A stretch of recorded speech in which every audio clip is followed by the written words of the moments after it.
ایمن ولی خان صاحب، میں چاہوں گا کہ ناظرین کو کچھ آپ کی تقریر کے کلپس سنواؤں اور پھر انہی میں سے آپ سے سوالات کروں۔ سنیے جی، ایمن ولی خان صاحب جو ہیں وہ کسی پرائی لڑائی کا ذکر کر رہے ہیں، کیا کہہ رہے ہیں ذرا سنیں۔ آج کیوں ہم زبردستی ایک پرائی لڑائی میں گھس رہے ہیں؟ جوڈیشری کو پرابلم تھا مسنگ پرسن سے، وہ تکلیف ایوانوں میں پہنچ جاتی ہے۔ جب ایسے کردار اور ایسے تکالیف ایوانوں سے اٹھیں گی تو پراکسی بولا جائے گا، کیوں نہ بولا جائے؟ اور جو پراکسی نہیں ہوتے ان کو 100 دفعہ پراکسی بولا جائے، ان کو تکلیف کبھی نہیں ہوگی۔ ہمیں 1000 دفعہ غدار بولا جائے، ہمیں تکلیف کبھی نہیں ہوگی۔ لیکن اگر پراکسی کو پراکسی بولیں گے تو تکلیف ہوگی۔ اگر پراکسی کو پراکسی بولیں گے تو تکلیف ہوگی، تو یہ کس پراکسی کی طرف اشارہ ہے آپ کا؟ ایک ہو تو ہم بات کریں میر صاحب۔ اچھا، پاکستان از فل آف پراکسیز، اچھا، اور وہ اب اتنے زیادہ ہو گئے کہ میرے خیال میں اوریجنلز بہت کم رہ گئے ہیں اور پراکسیز بہت زیادہ ہو گئے ہیں۔ اچھا۔ تو آپ تقریر جو تھی آپ سینٹ کے فلور پہ جو کر رہے تھے، تو اس میں آپ پرائی لڑائی کا بھی ذکر کر رہے تھے۔ جی میر صاحب، شکریہ۔ دیکھیں، اس کو ذرا بنیاد سے ہمیں دیکھنا پڑے گا، اور یہ شروع وہاں سے ہوا جب کشمیر میں لوگ نکلے، اور کشمیر میں لوگ اپنے حق کے لیے نکلے، اور ادھر سے ایک بندے کو اٹھا لیا گیا۔ ہاں، احمد فراد، وہ اٹھ گیا۔ پہلے تو اس پہ بھی ہمارا آبویسلی آپ کو پتہ ہے پاکستان میں سب کچھ سلیکٹیو ہوتا ہے، تو احمد فراز کی قسمت اچھی ہے، اس پہ دنیا بول رہی ہے۔ اس طرح 1000 احمد فراز 10 سالوں سے، احمد فرحات، احمد فراد 1000 احمد فراد 10 سالوں سے غائب ہے، ان کی کوئی بات بھی نہیں کرتا۔ بات شروع ہوئی وہاں سے، اور جب عدلیہ کو بات پہنچتی ہے تو عدلیہ میرے خیال میں یہ بات تلخ اسی لیے کرتی ہے کہ جو بندہ مسنگ ہے اس کو پیش کیا جائے۔ بات تو یہ ہے نا۔ اب میر صاحب وہ مسنگ پرسن والا چیز پیچھے چلا گیا، ادھر سے وہ جج صاحب کے اس بیان کے بعد، اب پراکسیز تو نہیں کہوں گا، مجھے برا لگے گا، لیکن بدقسمتی سے کچھ ایسے ممبرز جن کے یا پرانی تلخیہ تھی، پرانا کہیں ان کو بین کیا تھا، کہیں 5 سال کی پابندی لگائی گئی تھی، ان کو اپنا وہ زور نکالنا تھا، اور کچھ تو آپ کے سامنے ہیں، وہ تو ہاتھ میں جوتے پھر لگا کے گھوم رہے ہوتے ہیں، مثال اس میں کوئی چھپی ہوئی بات نہیں ہے۔ تو تکلیف ادھر ہوئی، اور پھر جب میں نے کہا کہ پھر اجلاس بلایا گیا، اور آپ یقین کریں اجلاس کے جو ہمیں وہ دیا گیا تو اس میں کچھ بھی اس کا ذکر نہیں تھا کہ بھئی جج صاحب نے یہ ریمارکس دیے ہیں۔ ایجنڈے میں ذکر نہیں تھا، ایجنڈے میں یہ ذکر نہیں ہے کہ جج صاحب نے ریمارکس دیے ہیں، اور ہم نے جج جوڈیشری اور فوج کی جو اب آپس کی جو بات ہے، اور مسنگ پرسن کی تو پھر بات ہی نہیں ہوئی۔ ماشاءاللہ 2 دن جو سینٹ کا اجلاس چلا اس میں مسنگ پرسن جو ہے احمد فراد، اس کی تو ذکر بھی نہیں ہوا کہ بھئی اس کا کیا کرنا ہے کیا نہیں کرنا۔ تو میں نے کہا کہ جی کہ اجلاس کے ایجنڈے میں تو اور آئٹمز ہیں، لیکن چلیں ادھر مجھے ایسا لگ رہا ہے کہ یہ سینٹ کا اجلاس اس لیے بلایا گیا ہے کیونکہ ادھر سے آپ کو پتہ ہے کہ باہر سے بات ہوگی تو پھر تو بلایا جائے گا۔ تو آپ کو یہ لگ رہا ہے کہ میں اگر بات کروں گا اور ادھر تو مجھے تو جج تو انہیں عدالت میں بلائے گا، اور پارلیمنٹ میں بول لیں، کوئی نہیں بلا سکتا۔ یہ الحمدللہ ہمارے بزرگوں نے یہ پارلیمنٹ کو یہ وقار دیا ہے جس کا غلط اب استعمال ہو رہا ہے۔ تو میں نے کہا کہ پارلیمان کو اس سے باہر رہنا چاہیے، بلکہ پارلیمنٹ کو جوڈیشری سے لڑائی نہیں کرنی چاہیے۔ بالکل پارلیمنٹ کو ایک ادارے سے لڑائی نہیں کرنی چاہیے۔ پارلیمنٹ سب سے باوقار ہے۔ پارلیمنٹ کو جوڈیشری کو بھی اپنے بچے کی طرح ٹریٹ کرنا چاہیے، پارلیمنٹ کو فوج کو بھی اپنے بچے کی طرح، نہ کہ اپنے باپ کی طرح۔ اور پارلیمنٹ اپنے والد کا کردار ادا کرتے ہوئے ہر ادارے کو اپنے ساتھ لے کر چلیں، اور اگر ایک ادارہ ایک اچھی حرکت پہ چلا گیا ہے، وہ مسنگ پرسن کا پوچھ رہے، ہم پارلیمان سے اس کو ٹارگٹ کر رہے ہیں، اٹیک کر رہے ہیں، یہ کون سی بات ہوئی؟ لہٰذا میں نے کہا کہ اس پرائی لڑائی میں جو لڑائی مسنگ پرسن سے شروع ہوئی، جج عدلیہ تک پہنچی، اور عدلیہ نے ایک سیکٹر کمانڈر کا نام لیا، اور وہاں سے وہ پتہ نہیں کہاں سے وہ مارا ایک کو، لگی دوسرے کو، وہ چیز چلتے چلتے پارلیمان۔ اچھا، آپ کی تقریر تھی جو کل، وہ میوٹ کیوں ہو رہی تھی؟ بدقسمتی سینسرستان میں ہم رہ رہے ہیں، یہ پاکستان نہیں ہے، یہ سینسرستان ہے۔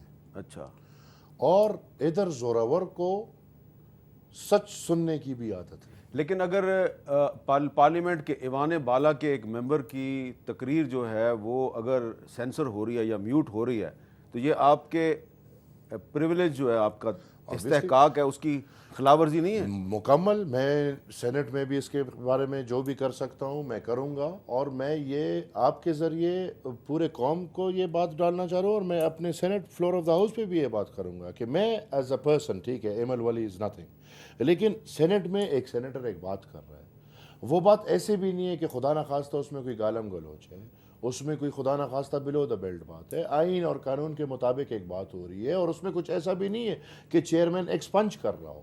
اس کے باوجود میوٹ کرنا تو چھوڑ دیں کہ جو سرکاری ٹی وی پہ دکھا کہ میوٹ بار بار ہوا ہے, ریکارڈ سے میری باتیں نکالی گئی ہیں. اس سے بڑا استحقاق یہ ہوا ہے, ریکارڈ سے نکال دی, ریکارڈ جو ہمیں سینٹ کے اندر سے جو ایک لنک ملا ہے. آبویسلی ہر سینیٹر کا ہر تقریر آپ کو اس کی کاروائی آپ کو ملتی ہے, جو ہمیں سینٹ سے ریکارڈ سے جو ملا ہے اس سے بھی باتیں نکالی ہوئی ہیں. تو اس سے بڑا استحقاق کیا ہو سکتا؟ اچھا, آپ نے اپنے آپ کو غدار ابن غدار پتہ نہیں کیا کہا ذرا سنیں کیا کہہ رہے تھے. میں اس ملک میں غدار ابن غدار کا بیٹا ہوں. اس اجلاس کو خاص اس مقصد کے لیے بلایا گیا ہے کہ ہم اس ایوان سے عدلیہ کو اور ججز کو جواب کلامی کریں. یہ معزز پارلیمان استعمال ہو رہا ہے, اور جو استعمال کر رہے ہیں ہر طرف کو, اس کی بات تو نہیں ہوئی. اس ماحول میں جو بینیفیشریز دکھ رہے ہیں, یہ کل بدقسمتی سے بینیفیشریز نہیں تھے, اور آج جو گلے کر رہے ہیں رول آف دا لا سے, وہ الحمدللہ پورے پاکستان نے دیکھا کہ کل بینیفیشریز تھے. اچھا, اب یہ ریکارڈ سے نکالا کہ نہیں نکالا غدار ابن غدار ابن؟ نہیں, یہ تو نہیں نکالتے. اچھا, یہ نہیں نکالتے. یہ نہیں نکالتے. اچھا, کیوں آپ کیوں پارلیمنٹ میں کھڑے ہو کے اپنے آپ کو غدار ابن غدار کیوں کہہ رہے ہیں؟ میں ایک ایسے ملک میں پیدا ہوا ہوں, اور میں 37 سال ایسے ملک میں زندگی گزاری ہے جس ملک نے یا جس ریاست نے میرے والد کو, میرے دادا کو اور میرے پردادا کو, 3 نسلوں کو اپنے اپنے وقت میں غدار بنانے کی کوشش کی, غدار ڈکلیئر کرنے کی کوشش کی. اگر نہیں تو میڈیا ٹرائل اور یہ جو ریاستی ہتھ کنڈے ہیں اس کو تو کبھی چھوڑا نہیں. ہم تو اس ملک میں, اگر آج بھی آپ امیر صاحب آپ تو چلیں اسلام آباد میں زندگی گزاری, اور اتنا اگر آپ آج جا کے کسی پنجاب میں کسی عام بندے جو اتنی نالج رکھتا ہو سیاست کے بارے میں, اس کو ہمارے بارے میں پوچھیں گے تو وہ یہی کہے گا جی یہ تو غدار ہے. وہ جو اس ریاست نے ہمیں یہ غدار کا تصور نہیں, دیا ہے. لیکن فیکٹس آر ڈیفرنٹ. ہماری جو ریاست ہے اس کا جو باپ تھا, بابا قوم, father of the nation, Quaid Azam محمد علی جناح, وہ تو 1948 میں پشاور آئے تو وہ تو خان عبد الغفار خان سے ملاقات کرنا چاہ رہے تھے, آپ کے مرکز جانا چاہ رہے تھے. جی, یہ بھی ایک حقیقت ہے. دیکھیں, اصل میں جو باتیں ہوتی ہیں پاکستان میں ہسٹری بھی زورور کے ہاتھوں میں, اور کل میں نے سینٹ کے فلور پہ بھی یہ کہا کہ بدقسمتی سے جو مشرت علوم ہمیں پڑھایا جاتا ہے وہ سب جھوٹ پہ بنیاد پہ ہے, اور ہم وہی جھوٹ پورے بچوں کو, پورے قوم کو, پوری قومیتوں کو, کبھی کہتے ہیں یکساں نظام لائیں, یکساں کتاب لائیں, ہم وہی جھوٹ چاہتے ہیں کہ ہم سب کو پھیلائیں, اور پھر ہم کہتے ہیں کہ ہماری نسل یا ہمارے جو قوم ہے یہ کوئی ترقی کرے گا. ہماری تو دیکھیں جو سب ہے وہ جھوٹ کی بنیاد. کیا یہ درست ہے کہ باچا خان نے 1948 میں جب وہ قانون ساز اسمبلی کے ممبر بنے, ممبر تو پہلے سے تھے لیکن جب پاکستان بنا تو انہوں نے تو پاکستان سے وفاداری کا حلف اٹھایا تھا؟ انہوں نے جی بالکل حلف اٹھایا تھا, اور یہ آن ریکارڈ ہے نا, کیونکہ پارلیمان کی باتیں آن ریکارڈ ہوتی ہے. انہوں نے حلف اٹھایا, اور انہوں نے اس حلف میں کہا کہ جی بالکل ہم تقسیم ہندوستان کے خلاف تھے, ہم ہندوستان کی تقسیم نہیں چاہتے تھے, لیکن اب جو ہو گیا وہ ہو گیا. یہ اب حقیقت ہے, پاکستان ایک حقیقت ہے جو اب ہمارے سامنے پڑا ہے. لہٰذا ہم چاہتے ہیں کہ ہم پاکستان کو مل کر آگے بڑھائیں, اور اس پاکستان سے انہوں نے وہی توقع کی جو آج تک ہم چاہ رہے ہیں کہ ادھر جتنی بھی قومیتیں ہیں وہ آزادانہ زندگی گزاریں, وہ وفاق کی طرف, ہم ایک وفاق ہوں لیکن ہمارا سب اختیار جو صوبائی خود مختاری کی بنیاد ہے. انہوں نے اس تقریر میں وہ مائنڈ سیٹ دیا, لیکن آپ دیکھیں کہ اس تقریر کے کتنے دن بعد باچا خان جیل چلے گئے. اچھا, لیکن جو غوث بخش بزنجو صاحب کی جو ایک کتاب ہے اس میں انہوں نے لکھا ہے کہ 1971 میں باچا خان کا, یعنی کہ جو پہلا غدار تھا اس کا جو بیٹا تھا ولی خان جو دوسرا غدار تھا, وہ اور بزنجو صاحب ڈھاکہ میں شیخ مجیب کے پاس گئے اور اس کے آگے ہاتھ جوڑ کے کہا کہ پلیز پاکستان نہ توڑو. تو پھر آپ اپنے آپ کو غدار کیوں کہتے ہیں جب ولی خان جو آپ کے دادا تھے وہ بھی شیخ مجیب سے ہاتھ جوڑ کے کہہ رہے تھے پاکستان نہ توڑو؟ دیکھیں حمید میر صاحب, الحمدللہ ہم اگر اپنے آپ کو غدار کہہ دیں تو پاکستان کی تاریخ میں غداری از اے ویری گڈ سرٹیفکیٹ. یہ خدا نخواستہ کوئی بغیرتی نہیں. پاکستان کی تاریخ میں جنہوں نے پاکستان زندہ باد کا نعرہ ساری زندگی لگایا ہے، وہ انہوں نے ہی تو پاکستان کے ساتھ یہ اشر نشر کیا ہے، اور جنہوں نے حقیقتاً پاکستان یا اس قوم کے لیے بات کی ہے ان سب کو غدار بولا گیا ہے۔ تو لہٰذا ہمیں فخر ہے، جس طرح آپ نے کہا ولی خان بابا he was against the partition of Pakistan, کہ آپ کیوں توڑ رہے ہیں، آپ مینڈیٹ دے دیں، آپ کیوں مینڈیٹ بنگال کو نہیں دینا چاہ رہے؟